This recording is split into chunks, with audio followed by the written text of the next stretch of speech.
What's going on, everybody? It is Draped in Gold, the unofficial NXTUK and NXT Pro Show. It's me, Flobo, and you are listening or watching the 121 at 1 p.m. episode in the 21st century. Yo, how's everyone doing? We're going to talk about what's happening in UK, what's happening in the United States, what's happening all over, but I am not alone. I'm being joined by the CEO of Anytime Radio Show and the president of Elite of the Week. Give it up for real, Jack Farmer. I am so glad to be here. I'm just gonna say it. The midweek wrestling, it was solid. There wasn't a whole lot of craziness, but NXT UK really delivered as always. What a fantastic show we had today on NXT UK, I'm excited to talk about it. NXT UK has been a real treat over the past couple months.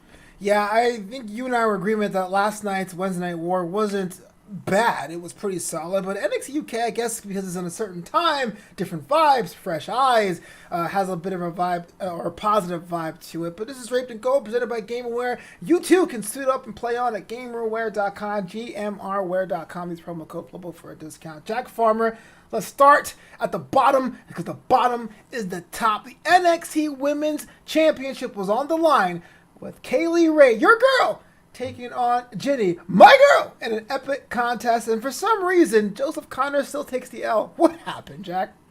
This was a match. I told you how it was going to go, Flobo. I told you what was going to happen, and that's Kaylee Ray was going to Kaylee Ray, and she came in and she showed the world why she's the longest reigning women's champion under the entire WWE umbrella. She got a big win, not just beating Ginny, but also beating Connors at the same time. And what I love about NXT UK is that it is the kind of place where when you take an L, you take an L, and there's none of these like silly kind of phony baloney ways matches end, if you know what I'm getting at. There's none of these like kind of half wins. Everything's a real win and a real loss. And I like that Kaylee Ray went out there, took on Connors, came back in the ring. The finishing stretch of this match was fantastic because the whole time you don't know what's going to happen or who's going to come out on top. But Kaylee Ray gets the win while the entire universe is watching. I love this match. I love the way they did it. I love the whole thing. It was really well done. I'm happy.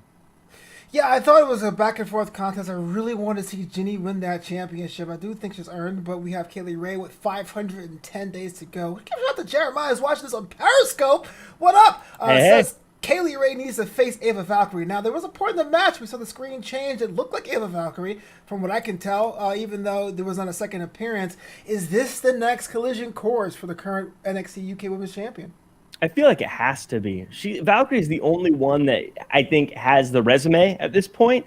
Ginny had earned it by getting the win over Piper Niven, but at this point, I think Valkyrie is the only one that really kind of stands up. I want to say, by the way, talking about the screens, I love that they had the entire division watching this match on the screens. I think it's something that all the other shows under the WWE umbrella should do, and having people who are actually wrestlers watching the wrestling matches and letting us see who's out there watching. I thought that was a really cool touch, but Valkyrie, I think she's the only one that has the resume that warrants a title shot at this point. Do you miss the olden days of 2019, where wrestlers will watch backstage of the monitors and look at them? You rather have them on the screen now and say, why not? I mean, if you're going to have the screens there, why not? You should. I was never a huge fan of the awkward positioning of watching the screens. I always thought it felt forced. I didn't mind it so much back in the old days, back in the old 2000s and the 90s, where when they were watching it like a gorilla position on the smaller screens. Yeah. And it felt just a little more gritty watching along, as opposed to the screens feels a little too produced, a little too clean. So I wasn't a huge fan of the weird positioning of the TV next to them watching that. I like the screens. If you're going to have the screens there, you might as well let us see them Zoom style. Yeah, fair enough. The one that tripped me out was when people always watched the monitor sideways, I guess, for the camera. It was always like one of these things. Yeah, that's what I mean. That's what I didn't like, is when they were like awkwardly positioned. I get why they do it for the viewer position, but that's when sometimes I think WWE is just a little too well produced, and it doesn't. I can't get into it as much because it feels too clean, a little too fresh, a little too produced, and that's what I hated about that. No one watches TV like that. And I think that's one of those times where I think we as viewers would be okay with them standing differently to watch the TV properly. I had a really dumb joke in my head, but I won't say it. That's no fun. Send it in the private chat. I totally will. So again, we have Joseph Connors here. It was never established what the relationship is between Ginny and Joseph Connors, whether it's business, whether it's romance, whether it's strictly just wrestling, if it's strictly just, I'm going to help you get opportunities, kind of a mutual thing. But he got involved, and you can argue, cost Ginny the match. Does Ginny keep this guy around, or is it curtains for Connors? Why does it got to be business or romance? Why can't they just be good friends? Well, that's what I'm saying. Give me something. Maybe they just play Among Us, and they're like, hey, you're pretty cool. Let's just hang out together. If there was an Among Us angle, I'm all about it. If there was a gaming angle, dude, we just Twitch all the time. What's the big deal? I would be all about it. Right. I'm just trying to him being there at ringside is the ringside version of a retweet. That's all it is. Okay, fair enough. Trying to help out. No, I don't know. I still like them as a pair. I still like them together. I think it makes her stand out even more. I think it shows that she's more than just a women's competitor. She's got an entourage. And I think that someone like Jenny is more than just a women's competitor. So she should have an entourage. Yeah, entourages are cool. I mean, I don't got a posse, but I know Jack Farmer does. I mean, he'll eat the week, man. Yeah. We gotta move on real quick, because speaking of people watching stuff, Sam Gradwell is just critiquing trailers and promos now backstage. Wasn't that impressed with Ben Carter. Looks like he's going to beat him up next week.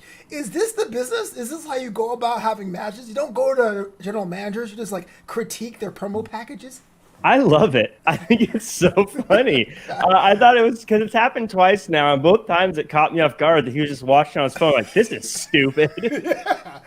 I got a good chuckle out of it. I think it's a great approach for Gradwell to have, and I think Gradwell's the kind of guy that if he does say it's stupid, it kind of hurts. He has kind of that high school bully vibe to him that he feels like he's going to shove you in a locker for doing something stupid when you think you're being cool. And I think him and Ben Carter are going to have a banger of a match. Now, Gradwell should start trying to pick up a few wins before talking too much, but I think they're going to have a banger of a match. I like this approach. I like knowing now that anytime I see a really personal, heartfelt, powerful message, it may end with Gradwell going, this guy's a yogurt. Or whatever. What a loser. Shout out to everyone in the chat hanging with us. We got Dylan Matthews, Jeremiah, Elliot Fletcher, and Will Five Muffin. Of course, we have the Everything Tournament happening later today on the twitch.tv/CocoCena channel. Speaking of people that need some wins, this has to be one of the most curious ones I've seen in a while here at NXT UK. Tyson T-Bone, usually like a reserve, if that's the word I can use in this brand, is usually brought out and is usually on the losing end of things. But he was put in the match by Kenny Williams for his tag team partner, Amir Jordan, and takes the loss again. Lot to unpack here. Why is Kenny Williams booking matches for his partner? Why is Amir Jordan going on with it? And can Tyson T-Bone, even though he slimmed down, can he ever buy a win? I like Kenny. He's me and him are cut from the same cloth, because I can tell you right now that if I was booking matches for you, Flobo, I would book the worst matches you could ever imagine for you. You heard it here first, guys. Thanks. In fact, earlier today, I was asking you, would you rather take a shot from Walter or Keith Lee? You did ask that. What the hell? Do I have a match with Walter now? Maybe. But I like that. I thought that was fun. I came away with it from this match. This was my first experience with T-Bone. I loved T-Bone. T-Bone was great. He looks like the kind of guy that should be beating up Bruce Willis in a movie. He looked like the kind of guy that should be fighting in Bloodsport. I love this dude. He looked big. He looked mean. I loved how Nigel was saying he's got a tattoo of the Virgin Mary on his fist. It's a preemptive beg for forgiveness kind of situation. Yeah. He just has the look. I thought he looked like a bruiser. I loved how he was throwing Amir Jordan around. He just has a big, mean, tough guy look that I would love to see him beating some people up more in the future on NXT. I hope we get to see more of him. He really impressed me, even though he took the loss. Of course, Amir Jordan's the story here, though. The fact that he withstood the beating, he withstood the attack, he withstood this big, mean-looking dude, and he got a sneaky little win. And I say sneaky little win, not in a derogatory way, but just he was able to reverse some moves, use some good wrestling logic, and got a big win, I think. I guess so. I can't argue with that so much. Dylan Matthews says this, though. Walter versus Flobo with Jack as a special guest enforcer. Jack hasn't enforced anything in his life. What are you talking about? I would be the enforcer for Walter, because I'm not... Comes in a tracksuit. Hey, Jack, you're supposed to be impartial. Sorry, man. They put my name in the Imperium. How can I say no? That's why I said that Jack does sell out. It's fine. Yeah. I agree with you on all points. Amir Jordan's story here. Probably that solo run. Yeah, it's good to get it. I mean, Tyson T-Bone's win-loss record was unfavorable going into this, so it makes sense. Although I do say this, you're Tyson T-Bone, man, and you were in the UK, the original UK title tournament, but you haven't won so much. You were set on camera that you walked away to recalibrate, and you still lose. I hope something else comes from that storyline-wise. That'd be kind of fun to see Tyson T-Bone get angry or frustrated or what's the word, distraught. But here's somebody I want to talk about. Ilya Dragunov. No more contacts. No more slamming the ground and praying on the way to the ring. This guy is muted, but way more vicious. In this match against Jack Stars, I think going into this, we kind of knew what was going to happen. I had no faith in Jack Stars. I said it last week, run the tape. But the way that Dragunov won that match makes me believe something sinister is afoot. Jack Farmer? Before we get into Dragunov, I just got to give a shout out to Jack Stars. He didn't get the win here, and his win-loss record isn't the most flattering record you're going to come across, but today he had some fight in him. Today he looked like he made some strides and he did some good things, and he even got under the skin of Dragunov a little bit during the match with some of his moves. So I thought he did a good job. I want to give a tip of the cap to him. But yeah, as I said on Twitter today, watching this match, everyone says that when you have a match with the Fiend that it changes you. But no, I say when you have a match with Walter, it changes you. This is not the same Dragunov we're used to. He was brutal. He was vicious. He wouldn't stop elbowing his own friend in the head during their match, even after it was called. I like this new Dragunov. I like where it's going. I like this new tude that he has. I want to see more of him, and I want to see him taking on some bigger, tougher, meaner competition. You raise a good point about people changing after facing Walsh. If you look at all his matches he had in UK, we're talking Pete Dunne, Tyler Bate, A-Kid, Joe Coffey, Ilya Dragunov. Once you face Walter, you do not end up being the same person. I guess he is the Fiend of UK, which is kind of weird if you think about it, because he doesn't ask to say "let me in." He just shows up. He's in your house, just like beating up people. but Ilya though, I have to ask the question: is he becoming more of an antagonist? Because he did work that match as somebody who was a bad guy, but he showed remorse after what he did to good old Jack. No, I don't like that you say that he's an antagonist. Just because he's being a little bit more ambitious in his matches, just because he's being a little more aggressive, he's just doing what he needs to do to win. He didn't do anything wrong. He didn't do anything mean. He didn't do anything he didn't put on brass knuckles, Flo. He didn't poke anyone in the eyes. He didn't do any low blows. He just did whatever it took to win. Now, maybe he threw a few elbows after the match was over, but you got to put yourself in his shoes. You're in the heat of the moment. What if you didn't hear the bell ring? What if you weren't 100% sure? If he stopped throwing the elbows and Jack Stars got up and pinned him, we'd all say, see, that's why you finished the match. All Dragunov was doing was finishing the match. It's called being a professional. He did the right thing here. And, I mean, Jack Stars took a few extra lumps for it, but at the end of the day, that's what champions do. They finish the match. They go through the finish line, and they go through the bell. I'm actually glad you said that, because if there's ever a chance for a Dragunov Walter 2, an unhinged Dragunov could be, frankly, unbeatable. He went Super Saiyan today, Jack. I mean, would Walter's strategy would have to change if Ilya Dragunov is reinvigorized and energized? What's the word? Well, reinvigorated?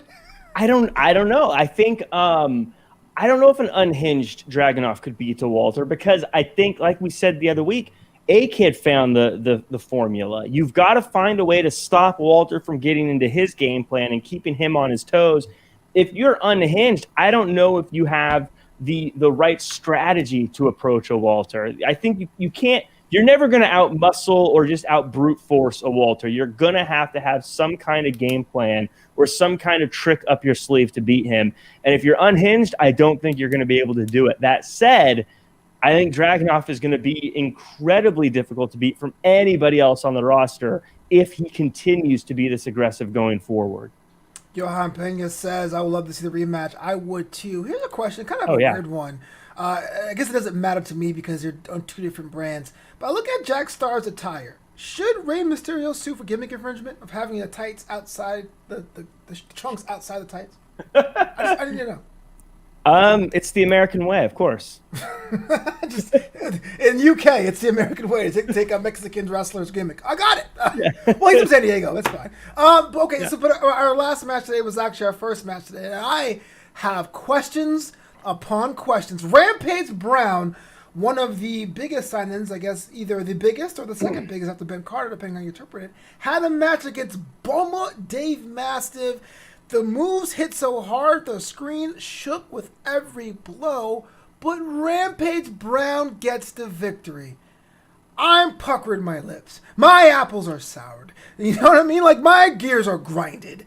What happened here today, Jack? Walk me through this. Rampage Brown beat Dave Mastiff in our opening contest?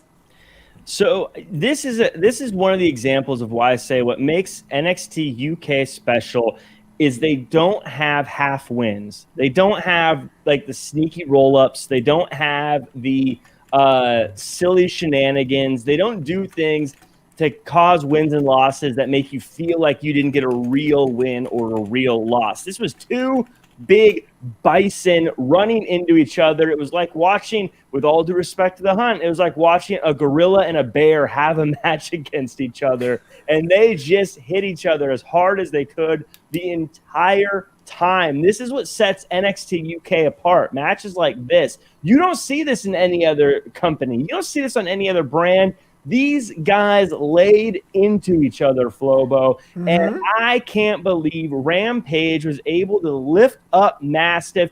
I can't believe they were throwing drop kicks at each other. That's how big, that's how strong this match turned into be. They pulled out all of the stops, and right now, if you are Mastiff, I think you have to be asking yourself, where do you stand after taking a couple of big losses?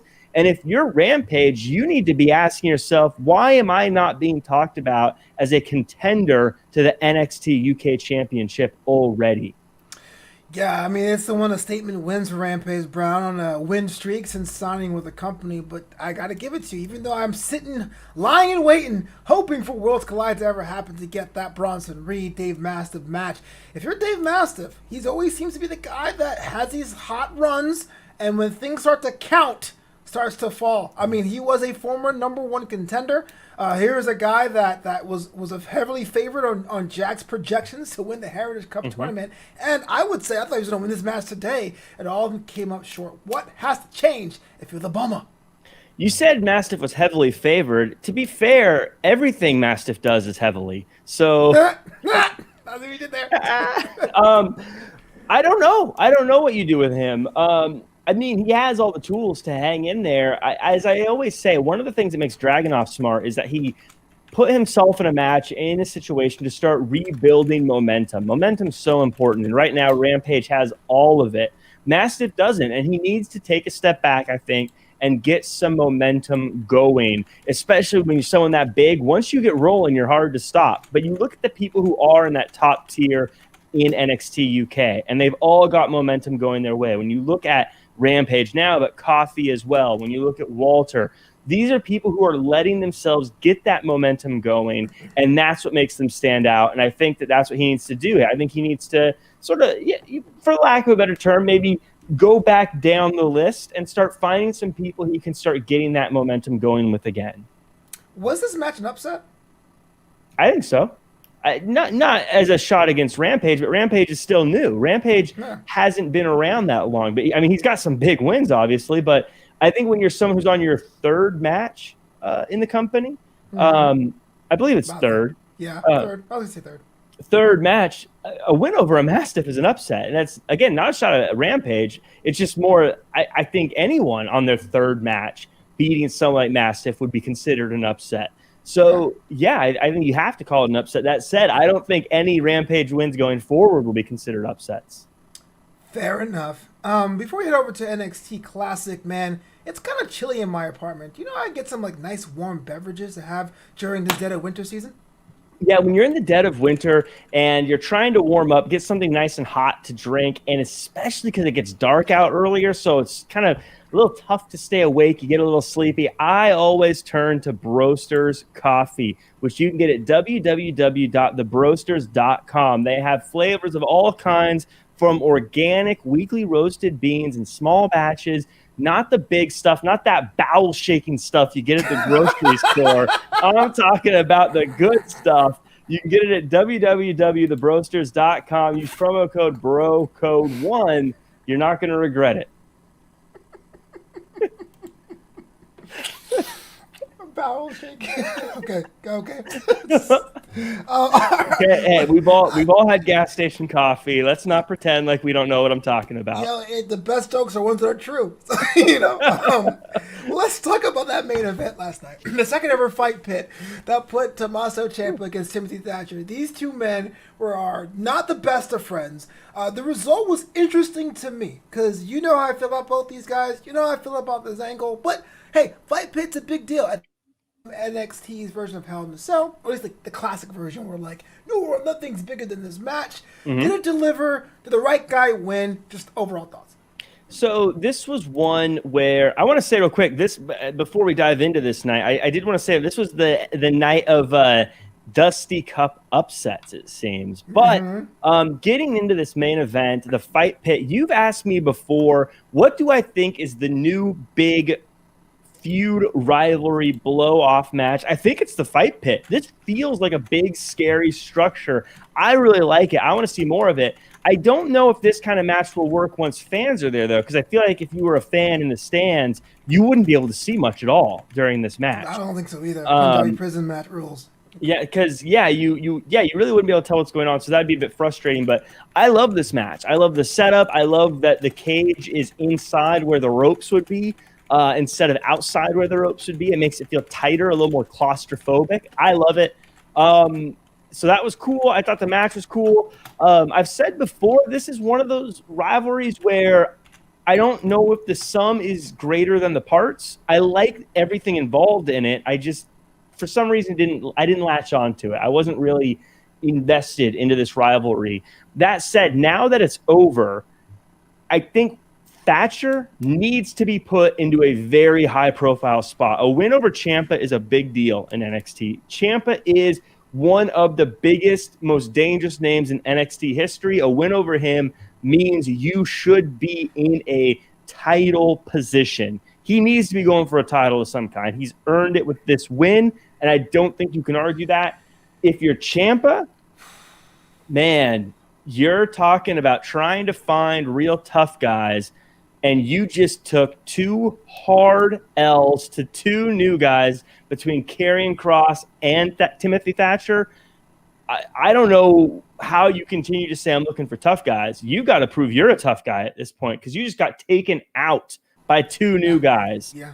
I don't know how you can stand and continue to say, I think this locker room's weak. I think at this point, Ciampa's starting to look old. He's starting to look like he's being replaced. And I love Ciampa, by the way. I'm not trying to put him down. I'm just saying if I'm looking at the facts, if I'm looking at the numbers, Ciampa needs to figure out a way to find a place on this roster that is evolving beyond him very quickly. And I agree with you 100%. I'm not here to disagree with anything you said. I think you hit the nail on the head multiple times. But the one saving grace I have of Ciampa's thing, storyline-wise, is because he looked distraught after losing, because it was a straight tap-out, and because, perhaps cleverly, he grew his hair out so he looked even older. This may lead to something.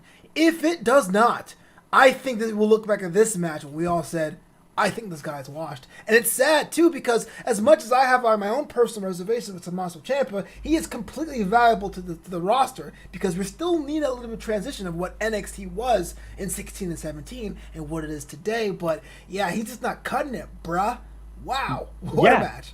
Yeah, like I said, I love Ciampa. I'm a big fan of his. I loved everything he's done. I thought his run, through his title run was amazing. I think since that final Heartbeat match, he's been looking for something. I think his rivalry with Gargano, his whether it be as friends or enemies, was so good, and they were doing such good things. It's hard to take something that great and I think jump to the next thing. I think it's highlighted by the fact that it seems like Gargano has jumped to the next thing, and we're still waiting for Champa to find his next thing. But yeah, he's a great storyteller. He's a great person. He's entertaining. He's a good wrestler. He'll find something, but it's kind of getting to a point where it's like, man, you need to find it, because right now everyone else is starting to click. Everyone else is starting to find their footing. And, in NXT, they don't wait for you to find a spot. You've got to find a spot quick. And he's finding for the first time in a long time that he's got to find his spot again. Yeah. Elliot Fletcher says, a Black Stage exclusive, Champa and Thatcher, they respect each other, Booker Man. And Champa says he wants to be in the Dusty Classic replacing Troy and Adonis. Interesting prospect. I know a lot of people on wrestling Twitter wants these two guys to be a tag team, but I also feel that sometimes people say that because people are similar. Am I right? Am I wrong? What do you think, Jack? I get it. Yeah, they seem similar, so they could be a team. I get it. I think that might work. It might work. It doesn't tickle me. I'm not super pumped about it. I'm not really jazzed to see it. My bowels aren't shaking. Yes. My bowels aren't shaking. I'm not having that AM PM coffee, but I do. I mean, it might work. Like I said, I like the guys, so maybe that'll work. But I think one of the issues is like I said, I wasn't really invested in this before, so I don't know if continuing it in any way would make me invested. Two, at the end of the day, when you put together a team like this, I don't know if Champa could really ever be a friend and a partner with someone who just beat him. I feel like at the end of the day, Ciampa's going to want to try to get that back and get revenge. Ciampa's not a guy that lets go of grudges. You know what I mean? He doesn't just let things go. And so if they were to team, this would be a time bomb waiting to go off and waiting to explode. And I don't know if I want to see them have another match. Fair enough. I agree with you. Dylan asked if Champa needs to graduate. I think we both say yes. But today's episode was all about that Dusty Classic and the first ever Women's Dusty Classic. Got some action in there where Mercedes Martinez and Toni Storm, which the promo happened first, I thought were a heavy favorite to win this whole thing, got upset by my girls, Casey Catanzaro and Caden Carter. What was that? Casey showed up, did she not? That top move, that finish, like, as I was watching this match, I had so many thoughts. I had so many things I wanted to talk about, but when she put that exclamation point on the end of this match, that move was incredible. That move was fantastic. I've never seen a move like that before. I don't even know where you would begin to call it. Like, I don't know how many rotations it was. I don't know how many twists it was. I don't know if you call it a moonsault or a whatever. There was just so much stuff to it. It was so cool to see. That was a highlight moment of her for me. And she had some cool moments in the Royal Rumble in the previously. So I think that was her highlight reel moment right there that really made her stand out. Fantastic stuff. I definitely think we all want to see it again. I don't know if she can just pull it off anytime she wants. That feels like a once in a lifetime move. But the question that we end with that I have to ask is, would they have won without Io Shirai? I know you're an Io Shirai hater, man, but ultimately, no one cares. Because look, we can sit there and talk about this all day long, but when the records state, somehow Toni Storm and Mercedes Martinez, not say somehow, because it's not really an upset, because Caden Carter and Casey Catanzaro are only the few in the legit natural tag teams. But yes, on paper, they're a favorite to win. It's going to be a footnote. No one cares that Roderick Strong turned on Pete Dunne during Undisputed Era. It just happened. Things get forgotten. No, but I think it matters. I think it's important. And it's not just because I have my favorites, but Flobo, this is one of the few teams that have been an actual team in NXT. Sure. So if they should win. In fact, I would say that if Kaden and Casey don't win the entire Dusty Cup, they need to rethink what they're doing as a team. Because if a random put together team can beat a team that has been together for at least a year, maybe longer, what are they doing? So what's the point? If they can't even beat made up tag teams, what are they doing as a team? They've got to rethink what they're doing if they don't win this whole thing. They've got a lot on the line here. So you raise a good point. Had they lost in the first round, I would say their loss would have come with an idea of adding legitimacy to the brackets, which we'll talk about later in the Imperium's match. But the fact they didn't, now the target's on them. So now they're a legit organic tag team. Casey Catanzaro got the win, because for a long time it was Kaden Carter doing a lot of the heavy lifting here. You got Casey's coming out, showing up, girding her stripes. I think this may be the new number one favorite for that entire tournament. And Jessica May aside. They should be the favorite. They should have been the favorite to start. That's why I'm saying the fact that we didn't think of them as a favorite, I think would be troubling to me if I was one of them or if I was managing them in some way. But hey, they got the win, so it doesn't matter. They've proven at least for another week that they are a dominant team here. They added that new move, which was fantastic. I can't praise it enough. And as Dylan Matthews says in the chat, Ricochet maybe helped out with that finisher. Possibly. I don't know. Casey was the one that did it. Maybe Casey's giving Ricochet all the moves. Let's start giving her some credit. But I think that they need to win this whole thing. If they don't win the whole thing, then I think they might need to start looking at parting ways. On the other side of the men's Dusty Classic, we had Imperium, Aichner and Barthel taking on Lucha House Party, which we're not sure what brand they're on because they both appear on Raw and NXT, but it seems that Wrestling Twitter wants them on NXT full-time. Lucha House Party advances with Imperium taking the L, but let's go ahead to how that match ended. With a certain returning Alexander Wolf on top of the ramp. Jack Farmer, Imperium took an embarrassing loss, so much the UK office had to come and investigate. What? I love Aichner. I love Imperium. Still one of the coolest entrances. I like Aichner. We were talking about how he's great. I love Barthel, though. I was saying to you while I was watching this match, I'm getting Nick Aldis vibes from Barthel. I'm getting, especially when he was younger in Impact, still kind of figuring out where he was going to be. I could see Barthel really growing into being a real top competitor. Oh, yeah. They took the loss. Obviously, Wolf shows up. The story isn't just that Wolf showed up, Flobo. The story is the shock on the face of Imperium when he showed up. They did not look happy to see him. They did not look like, oh, yeah, our buddy is here. And he didn't look super thrilled to be walking down to seeing his buddies lose either. Mm-hmm. I think that this is like Silver Surfer showing up before Galactus comes to eat the worlds. I think Walter may be making a trip stateside. So let me ask you this, because that does beg the question. In this turn in 2021 with travel restrictions and quarantines and all of that, is it worth it to have your current NXT United Kingdom champion in Florida to push the storylines of NXT Classic, or would you rather him have in the UK despite the fact the United Kingdom may be in lockdown?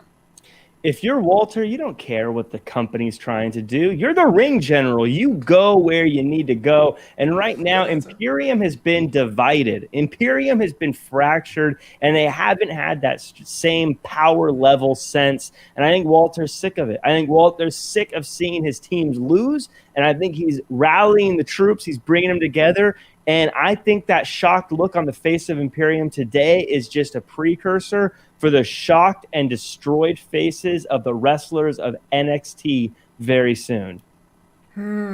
So you would have Walter in NXT? I think right now, as NXT as UK figures out who the next contender is going to be, I think that's the best thing to use Walter for. Like, there's no point in him staying there and chopping people down before they get their momentum going. You need to have him head over stateside and chop some people over in the States while the UK gets their division lined up again. This is actually a family show. We're chopping people now. Chopping them down. When any show, whenever Walter does a chop, it's not family friendly. No, it's not. Yeah. But let's talk about the other tag team match today in the Dusty Classic. Probably another upset in some certain ways, in some ways of looking at it.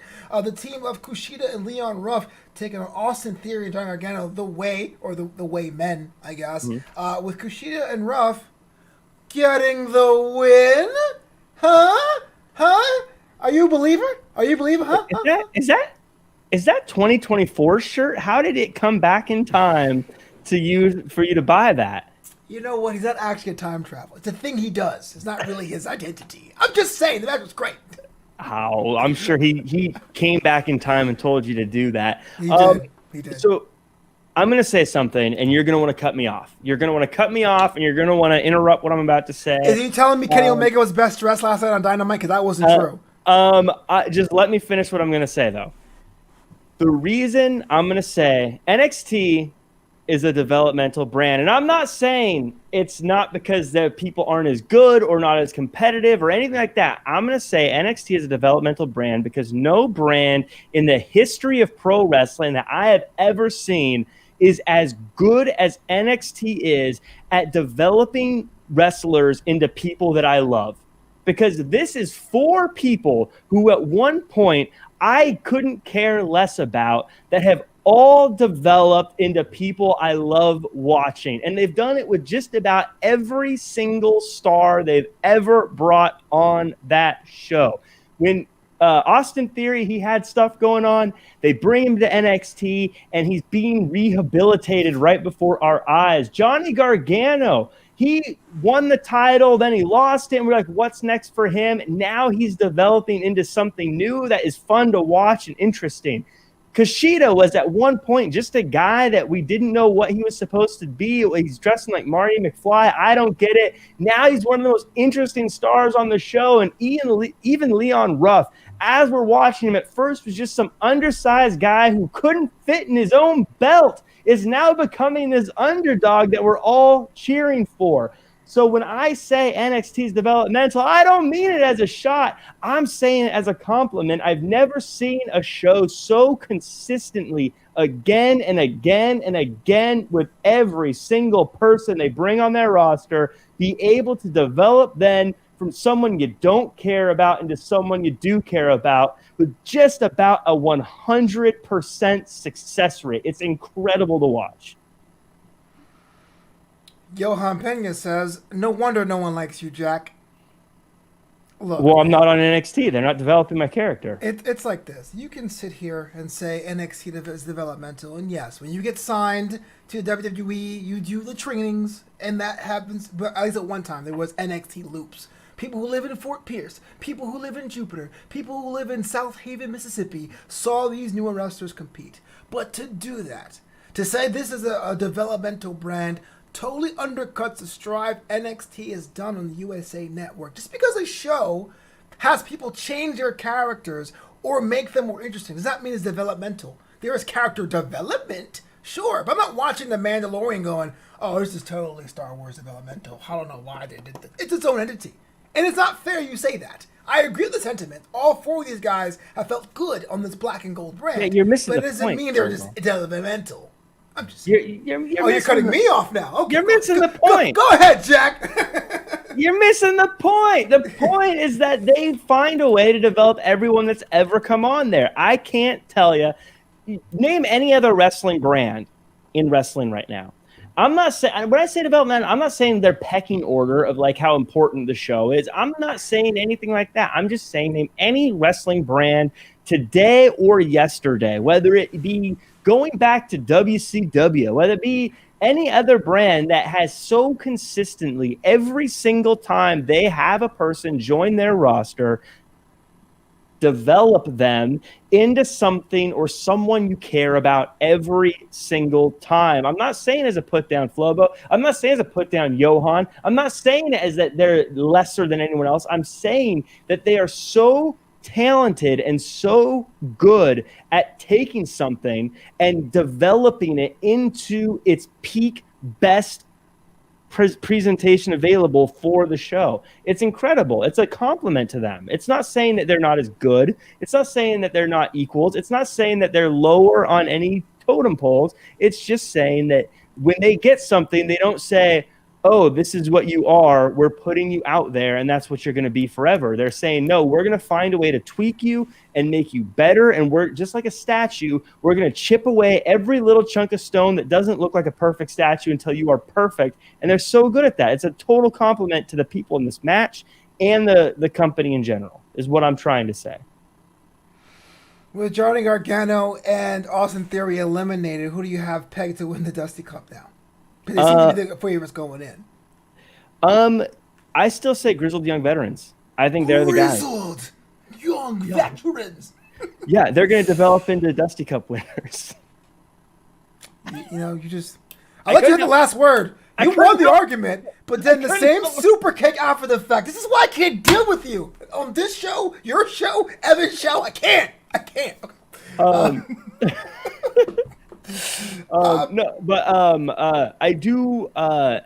I did want to say though, I loved the Gargano Theory and Rough Kushida match. I thought it was great.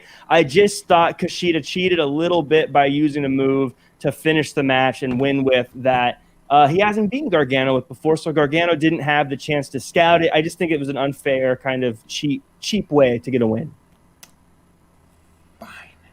Speaking of cheap wins, Karrion Kross had a match with Ashanti Adonis, and it looks like he's working on that elbow action. The entrance is there. All the things we're talking about this on text today. Mm-hmm. You were saying that this version of Kross just ain't slapping. Has the time of wrestling changed from NXT, where it was back in 17-18, to where it was now? Thoughts about the return of Karrion Kross, real quick.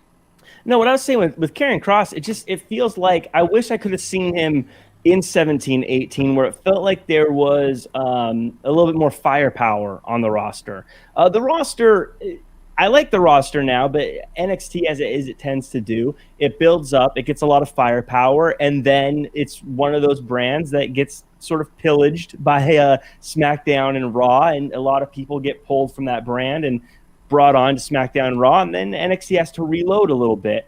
I would have liked to have seen Karrion Kross as he is during the height of Tommaso Ciampa, during Aleister Black as a champion, back when the Undisputed Era were a little bit more aggressive in what they were doing. I would have liked to see him maybe even farther back with like a Samoa Joe on the roster and seeing how he handled those kind of people on the roster with him, as opposed to now where it feels like a lot of the top guys are still sort of reloading, so to speak. Yeah, but the match itself, I mean, this guy is on a tear. I guess. Fall and pray.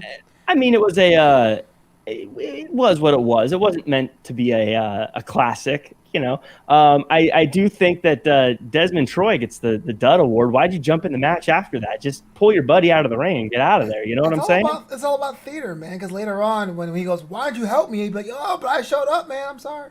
I attempted."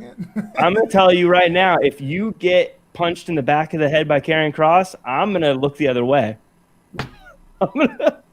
Why do I keep inviting you every week? If you tell me every single week you'll sell me out, you'll get me chopped by Walter, I'm gonna hear hit in the back of the head by Karrion Kross. I want to hear Karrion Kross go tick-tock and make, oh, the phone, goodbye. Wow. Okay. Speaking of people who are messed up, Santos Escobar comes out and really much says he's the future of Lucha House Party somehow objects to this, and Kurt Stallion gets involved as well. Question I have for you about this entire segment. It looks like 205 Live is getting more love because there's more Dusty Cup matches on that brand. It looks like all the 205 matches are on the NXT in the Capitol Wrestling Center. Is this the real authentic way they're going to try to make 205 Live buzzworthy? It's been about 3 or 4 years since it has. I don't know if they need to make it really buzzworthy, to be honest. Like, they have good matches, and it's fine. I think the kind of people who are watching 205 Live are the kind of people who are always going to watch 205 Live. The wrestling fans that enjoy those kind of matches, I think it's going to be fine. I don't think you're never going to get 205 Live to have 2 million viewers like SmackDown. I don't know if it's really necessarily worth trying to build that brand, but I think it's a great place to have those wrestlers have a chance to show out and do their thing. That said, I left this segment saying to myself, Santos might be my favorite wrestler going under WWE's umbrella right now. I love him. I love his team. I love his look. I love his style. He is the true cruiserweight champion, and there's no exception to that. He's the guy, and I like that he even called it out. He was taking shots at every other champion, even taking shots at guys like Karrion Kross. In fact, I think that it's not going to be long before he trades in that cruiserweight title for another piece of gold, one that maybe encompasses the entire brand. I think he's ready for it, man. That was such a good run on the microphone. I love how he called everyone out. I think he's got the style, the look. He stands out from everybody else. He doesn't look like any of the other stars that are winning that title. I think he's great. He's probably my favorite person on that brand, easy, but maybe under the entire WWE umbrella at this moment. Interesting choice, but I can't knock you for that. Speaking of champions, feels like Danny Burch and Oney Lorcan are going to have a match next week against Finn Balor. And Finn Balor goes backstage, the Undisputed Era, looks Adam Cole in the eye, and asks Kyle O'Reilly to be his date next week. I don't know. Does it mean that Kyle O'Reilly's new leader of the Undisputed Era? Maybe. Yeah, I thought that was a little weird. That seemed like a bad move on Finn Balor's part. Because not for any reason other than the fact that Kyle O'Reilly's getting over an injury. If I'm picking a tag team partner, I wouldn't pick a guy who just had his jaw messed up. I would want to pick a guy who seemed more fresh, a little more, ready to compete. But Finn Balor did what he did. He picked the guy he picked. Now, if I'm Adam Cole, I am getting a little jealous. I am getting a little worried. Why aren't you picking me? Why aren't I the guy? Hell yeah. I'm going to tell you right now, if you're in this business, you're like, no, we're all equal, we're all friends, then you don't belong here. You got to be the guy that says, I'm number one. I'm the dude. There's a reason that Finn Balor's the champ. It's because he says he's the guy. He doesn't say, no, all my little buddies we're all equals. No, he's like, no, the business watches me. That's the difference between him and where Adam Cole is right now. And if I'm Adam Cole, I'm saying, look, if I have to throw each and every Undisputed Era member under the bus to get back to the promised land, that's what I'm going to do. Now, whether or not he does that is up to him. But yeah, Adam Cole should be a little butthurt about that. He should be mad about that. He should be going, why didn't you ask me? Why did you ask my injured buddy? I think he should take it very personally. Yeah, maybe Adam Cole might get involved. And lastly, this week we had the Colossal Bronson Reed in a match against Tyler Russ, a match that Tyler Russ actually requested against the wishes or behind the back of his new manager, Malcolm Bivens. And of course, it doesn't really go well for Tyler Russ, but a lot of things in play here. I love the ambition of the guy, but one, Bronson's colossal, and two, how does your manager not know what you're doing, Jack? This was probably one of the bits that won't get a lot of discussion. There's a reason we're talking about it near the end of the show here. But I think in the future, this will be the catalyst for some of the most interesting stuff going on in NXT very soon. One, Bronson Reed's great. We both love him. We're both big fans of him. So him getting this win, but also the little run-in with Mr. Steal Your Girl Swerve, I think is very interesting and fun to see how that's playing out. No. I also really liked that there's a little disconnect between Rust and Bivens. It's always very easy. Managers and their clients always seem to get along when we're watching these shows, but that's not how real life works, Flo. But we've all had people that we work for that help set up different gigs and things for us. You and I know what that's like, and you rarely get along with them, actually. Yeah. You usually hate them.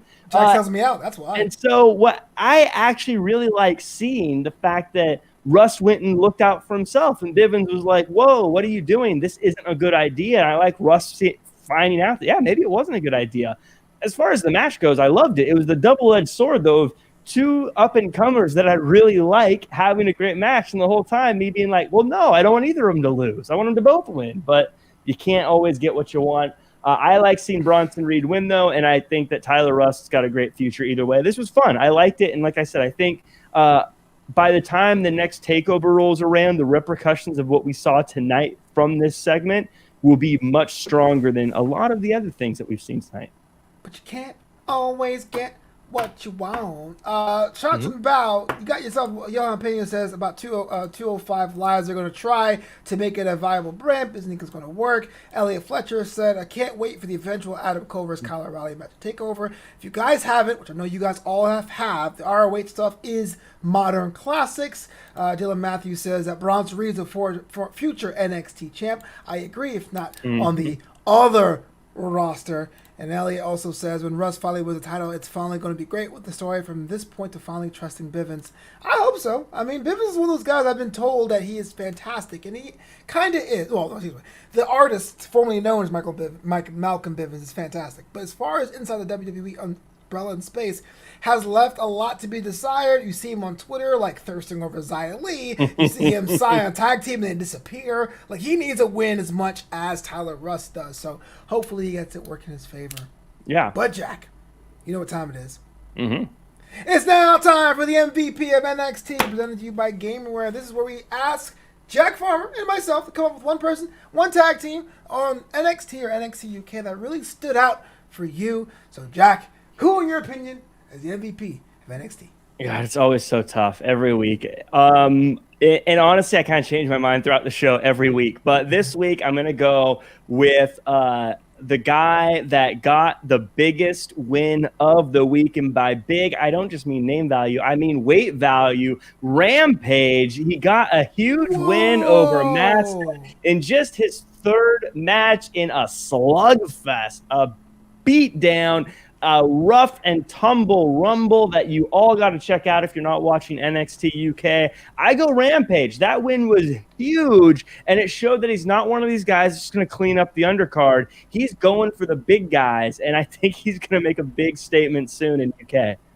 Wow, what a surprising choice. It's a very valid choice, but I thought you would have picked who I was going to pick, Casey Catanzaro. Here's somebody that was going to quit wrestling because she wasn't feeling herself, but she stuck with it, rolled with her crew, and she basically showed out in the first tag team match of a new tournament where expectations were high. She walked away with the spot of the night. That's right, inside the term, spot. Mm-hmm. I'm going with Casey Catanzaro, the former American Ninja Warrior. But Rampage Brown, you can't really knock that one as well. I mean, she was one of the people I was thinking about. So, yeah, great pick also. Yeah, and also on our sister show, Elite the Week, and I know this is if you guys are watching both sides of the Wednesday Night War, we thank you because you all love wrestling fans. Jack loves putting charts together, so I would love to see, the year is over, how many MVPs of NXT would be chosen between you and I, because I got a feeling when it's all said and done, both Casey and Rampage will pick up a couple weeks, easy. Yeah, I definitely think they will. I definitely think they've got bright futures. I think this is going to be a big year for Casey, by the way. This is going to be a big year for her. Is she your breakout star? Of the women's division, yeah. I would feel comfortable putting that in there. Yeah. No, I had to think real quick, who else could it be? And I'm thinking anyone else that you would give that award to already broke out, or they've already kind of had a year. You know, like you wouldn't give Shotzi the breakout star of the year anymore. That was 2020. You know what I mean? Sure. All the other people that you would think of giving that shot to have already been around too long to say they're a breakout star. I think when you look at the people who are Xia Li, though, actually, that's Xia is a good choice. That's the one that would hang me up. I think Xia Li might actually be the breakout star of the year there. Finally. But yeah. Jack Farmer, it's quitting time. About high time we get out of here and ride for the sun, do cowboy-ish with our buttless chaps. Where can the world find you online, good sir? When I'm not wearing my buttless chaps, you can find me on social media at Real Jack Farmer across all social media. You can also check me out, as mentioned earlier, on Elite of the Week every Wednesday at 11 p.m. Eastern, 8 p.m. Pacific time live. Or you can check us out on Spotify or Apple Podcasts the next day. We rank all the wrestlers, well, the top 10 wrestlers from AEW Dynamite. It's a fun show, as well as the Everything Tournament, which we're going to be doing in about an hour after this is over. We are breaking down the biggest badasses of all time, not just wrestling, but in movies and TV and in real life. We figure out who the greatest badass of all time is. Join along for that. It's always fun, ridiculous arguments. If you're listening to this in the audio version, the show is called The Everything Tournament at twitch.tv/CocoCena. That's COCOA Cena. But as for me, I'm Flobo Boyce. You can follow me at Flobo Boyce on Twitter, at Flobo Boyce on Instagram, at Flobito at Instagram, drapedandgold.com, flobito.com, newamsterdam.com, KNEW Amsterdam.com. But until next time, Jack Farmer, say the words. Do your best and be yourself.